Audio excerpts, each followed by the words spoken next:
Bienvenidas a un nuevo capítulo de Visceral. Acompáñenme.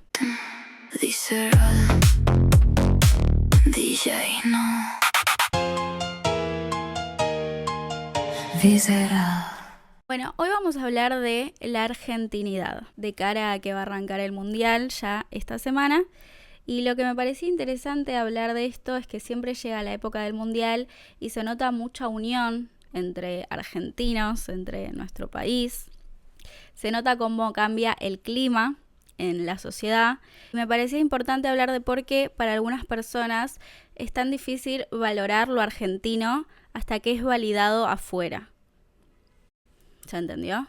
Argentina tiene un problema de validación externa que la verdad es para un caso de estudio psicológico. Muchas veces tendemos a bajarnos el precio o a sentirnos menos importante y a creer que lo de afuera es mejor o más profesional. Para mí Messi es un ejemplo muy claro de la cultura argentina o de cómo tendemos a veces a sentenciar a las personas.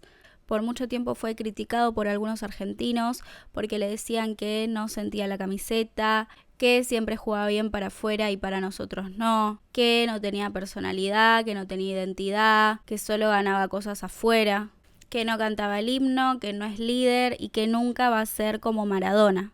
Y es verdad, probablemente nunca vaya a ser como Maradona. Estoy metiendo en una polémica, ¿no?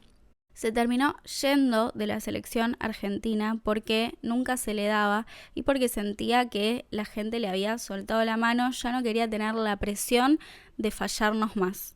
El mejor jugador del mundo afuera, que había logrado todo en el exterior y nada en su casa, nada para su país. Y por esto era castigado. Hay una frase que se viralizó mucho este último mundial que decía que es típico de un argentino empezar perdiendo para después terminar ganándolo todo. Y este fue el caso de Messi, que lo tomamos nada más como un ejemplo, el ejemplo más cercano, para poder sentirnos interpelados todos un poco en esto. En el último periodo, cuando él ya estaba grande, cuando ya se estaba por retirar y que podría llegar a ser su último mundial, se le dio todo.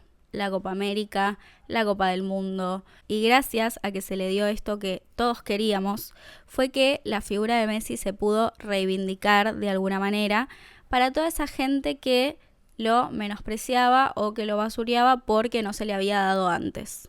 Este es un caso de miles que hay para tomarlo como referencia nada más, porque siento que es un patrón que se repite mucho en la historia argentina.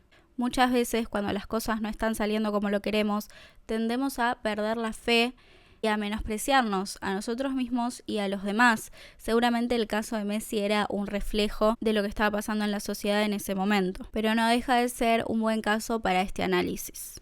Creo que hay una explicación cultural a todo esto y es el eurocentrismo con el que crecimos, el que fue inculcado desde la educación, la sociedad y el contexto.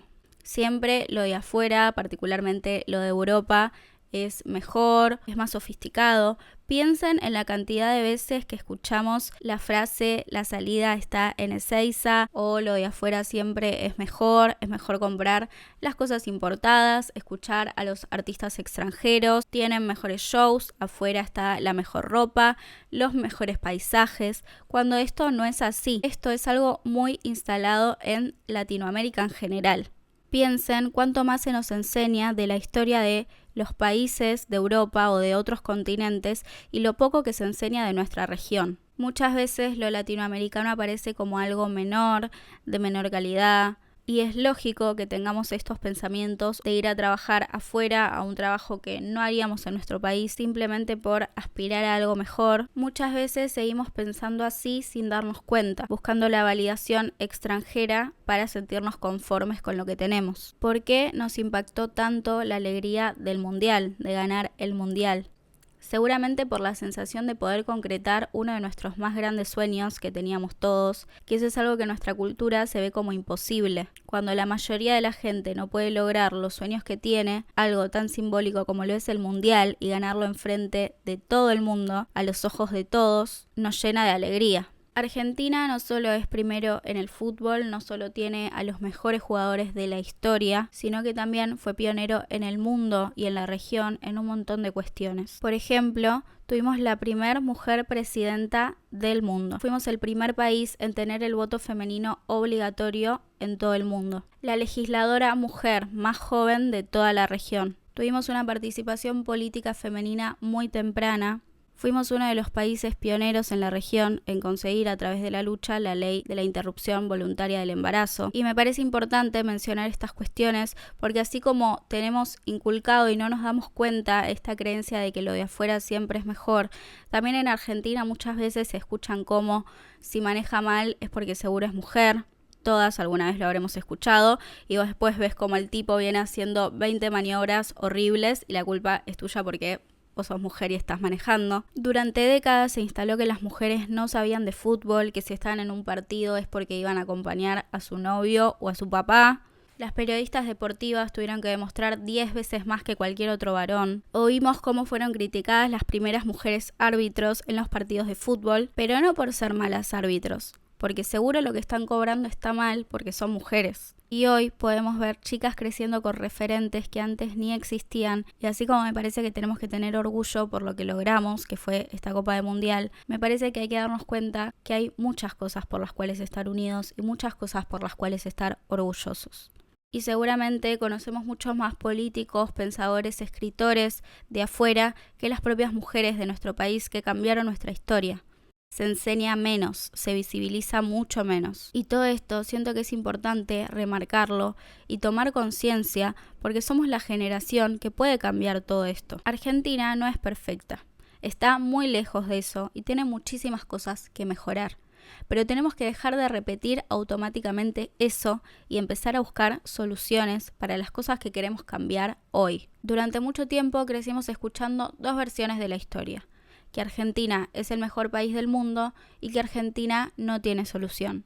Y estas dos versiones son igual de cómodas porque ninguna te invita a cambiar la realidad del hoy. Nuestra generación habla mucho de irse, de escapar, de buscar algo mejor. Y eso está perfecto. Pero cuando irse empieza a ser la única solución que se ve, es preocupante. La única forma de tener futuro no es abandonar todo. Tenemos la posibilidad de cambiar la parte de la historia que no nos gusta. Porque piensen en la cantidad de cosas que hoy no tendríamos si ya nos hubiéramos rendido. Y lo remarco porque hoy en día el discurso es el del individualismo, el de salvarse uno mismo. Y la realidad es que si las generaciones anteriores hubieran pensado en salvarse individualmente, hoy no tendríamos universidades públicas, no tendríamos todos los derechos que conquistamos, no tendríamos científicos, no tendríamos artistas, no tendríamos una voz. Y no es casual que todos los países que admiramos tengan un sentido del nacionalismo tan grande y a nosotros se nos enseña desde tan chicos a despreciar nuestras raíces. Y seguramente el orgullo de ser argentinos no nace de que somos los mejores, sino de todo lo que nos cuesta lograr las cosas y que aún así no nos rendimos. Se puede ganar o se puede perder, pero lo único que va a prevalecer es nuestra identidad. Para un argentino nunca va a haber nada mejor que Argentina. Esto fue Visceral, gracias por escuchar. Si les gustó, suscríbanse. Soy Isabela Indira y déjennos ideas para próximos capítulos. Gracias.